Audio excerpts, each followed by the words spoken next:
Au SAMU de Rennes, en Ille-et-Vilaine, on s'organise pour faire face à la hausse des appels téléphoniques de ces derniers jours. Pour l'instant, pas de saturation comme à Mulhouse, mais les médecins savent que le pic est à venir. Les prochaines semaines seront les plus difficiles. Isabelle Rettig, Vincent Bars. C'est ici, à la plateforme de régulation du 15, que convergent tous les appels urgents. Depuis vendredi et les annonces gouvernementales, l'activité a été multipliée par 2,5 et le dispositif a dû être renforcé pour pouvoir continuer de répondre aux appels, quels qu'ils soient, mais aussi à tous les patients touchés par le Covid-19 ou à ceux qui s'inquiètent. S'il y a encore des erreurs d'appel... Vous voulez appeler un boucher? Ah bah là par contre vous êtes au SAMU monsieur, vous êtes trompé de numéro. Les Brétiliens ont désormais bien compris qu'ils ne devaient appeler le 15 qu'en cas d'urgence. La semaine dernière, on a eu beaucoup d'appels de personnes inquiètes et ou qui ne savaient pas vers qui se tourner lorsqu'ils présentaient des premiers symptômes.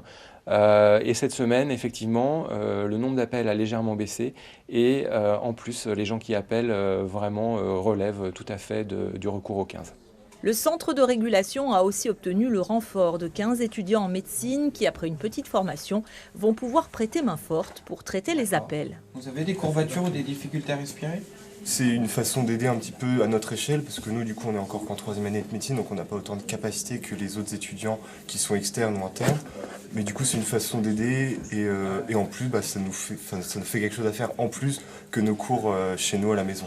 De leur côté, les hôpitaux comptent aussi sur les médecins de ville qui vont être de plus en plus sollicités pour traiter les cas les moins graves.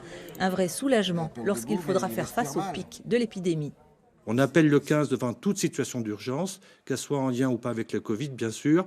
Mais par contre, pour des symptômes bénins, apparemment bénins, sans signe de gravité, on doit pouvoir faire appel à son médecin traitant. Si on n'a pas de médecin traitant, on fait appel au 15. Le message, c'est de ne pas faire rentrer des patients qui n'ont pas de critères d'hospitalisation à l'hôpital. Dès lundi, le CHU de Rennes disposera aussi d'un hélicoptère pour pouvoir transférer les patients d'un hôpital à l'autre, notamment en cas de saturation des services de réanimation.